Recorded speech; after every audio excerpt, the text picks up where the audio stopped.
Hey, what's going on, guys? Walter here with the Black Dow, and I want to talk a little bit with you guys about decentralized finance versus traditional finance and give you an example of why people are calling for it. Because if you're in the traditional finance, if you're used to using a bank and you're kind of going about your regular life, especially if you're in the United States, it might make absolutely no sense to even understand why people might be interested in a decentralized system or moving away from the bank. So what I want to do is go ahead and hop on in and give you guys a couple of examples here about why people might be interested in decentralized finance. So the first thing I want to do is let me just go ahead and write in like DeFi here. So we got DeFi and we got traditional.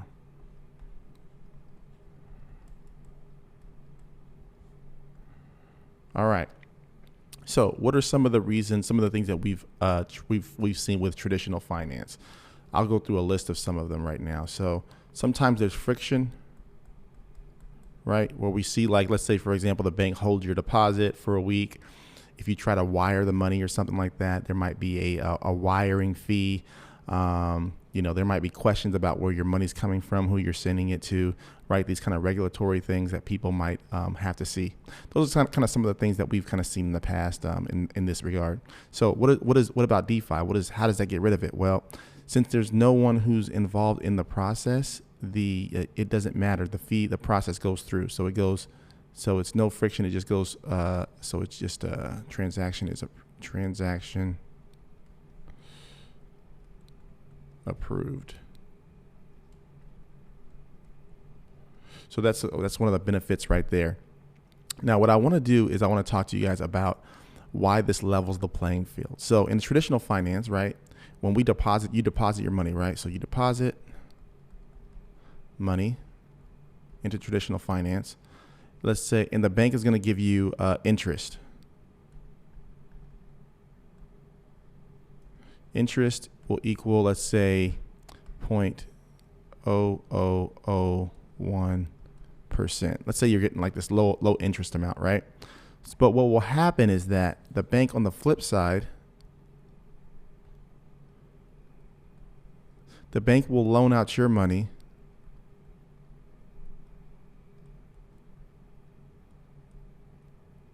and then earn 12% interest on your money. And then on top of that, what they can do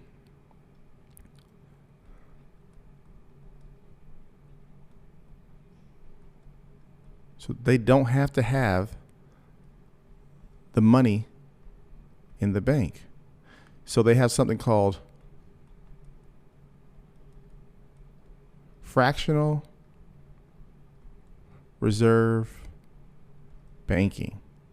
And what that means is that the bank doesn't actually have to have all the money there. So let's say you deposit $1,000 in the bank. What they can do is they can have a small percentage of that money in the bank. Let's say 10%, 20% in the bank. So they'll have $200 in the bank. The other $800 is being loaned out. And you can see how they can compound that money over time. Now, this is why it's really important that people don't do a run on the banks, because if they did that, the banks don't actually have the money there. So what's another thing that recently happened that's in the news? There was something called GameStop, right? So let me go ahead and do this real quick. Oh, so let me just go back real quick. So with the deposit, right, for a DeFi here, so with the deposit in the DeFi, let me see if I can, right here. There we go. So when you deposit money in the DeFi, right, you can deposit it into a, quote, your own bank, right? You have your own bank, deposit into your own bank. And you can actually earn interest in your own bank. So now I can earn interest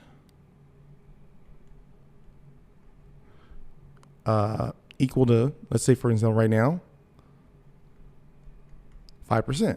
So you can actually earn 5% interest. And this is a variable interest rate, so it'll be a variable annual rate. So that's a variable rate. So it can go 5%, 9%, 2%, but you can earn 5%, which is way higher than the interest that the bank is going to make, or higher or lower. So just keeping that in mind, that you own your bank, you could control when you take it in, when you take it out, how much you're going to be earning. You can take it to a different location if they're going to offer you more.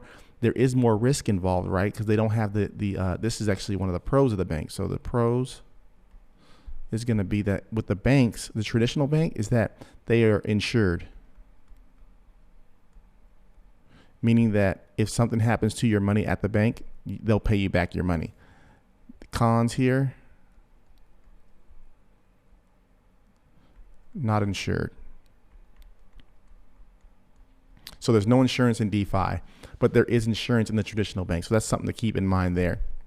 But what I really want to get to is this, a really good example for you guys to kind of understand what happened. So recently with GameStop, right? A lot of people know what happened, but I'm going to go over it because there's some people who didn't. So GME was the actual stock name. So what happened with GameStop is that there was, let's say the stock market, right? The stock market for GameStop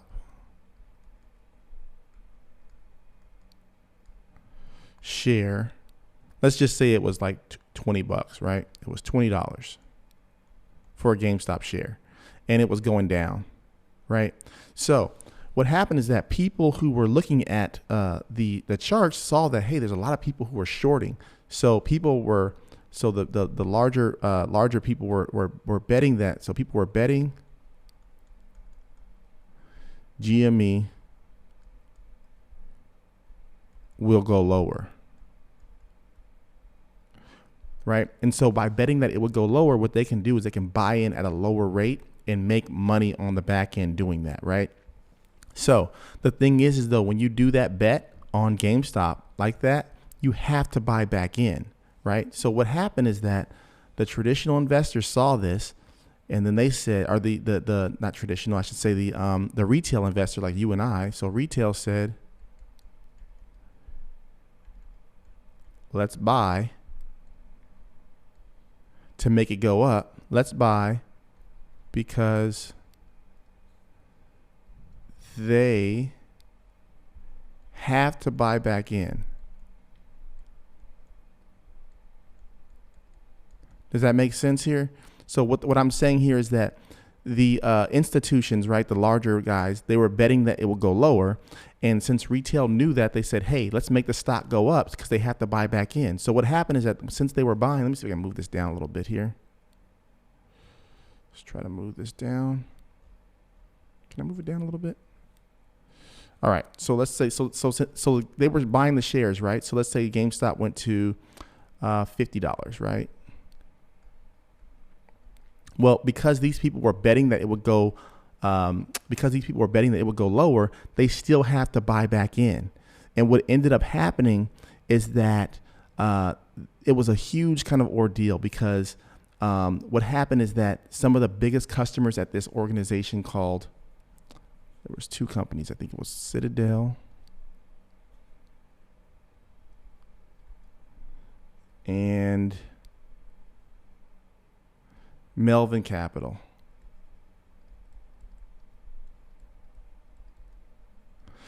They were involved in this short, right? These companies right here were involved in shorting the stock.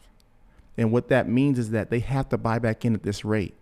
So what Robinhood did, so let me go here to Robinhood.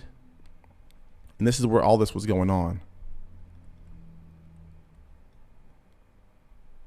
They stopped all buying.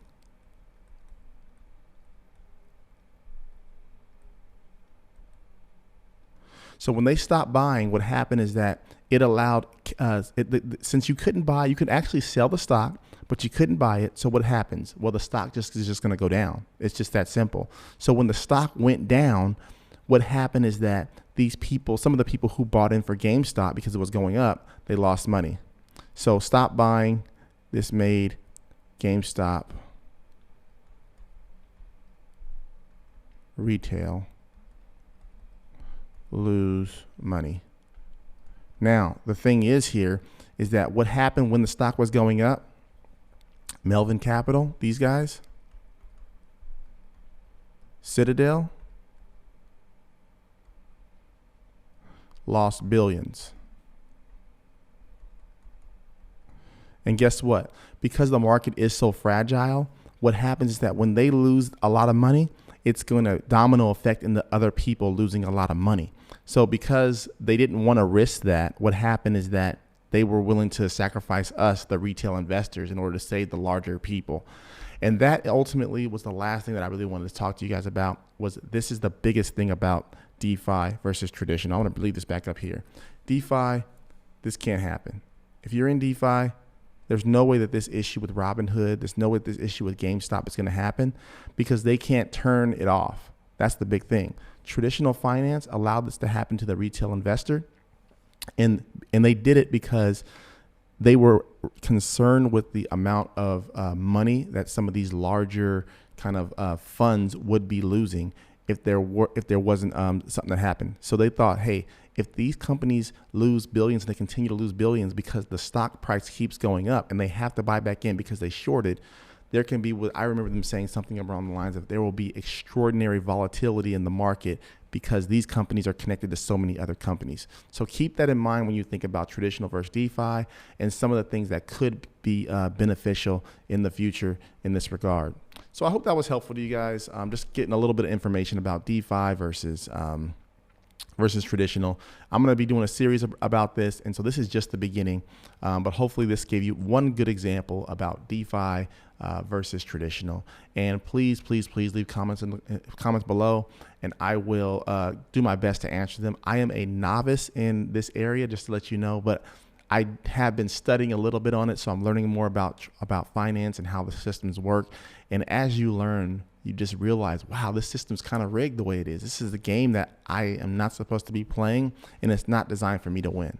So as you learn more, as you grow in this space, just come and grow with me. You know, we can learn together. I'm not always going to be right. So please feel free in the comments below to correct me if I'm wrong. I don't mind being wrong. So anyway, with that being said, I'll see you guys again here real soon.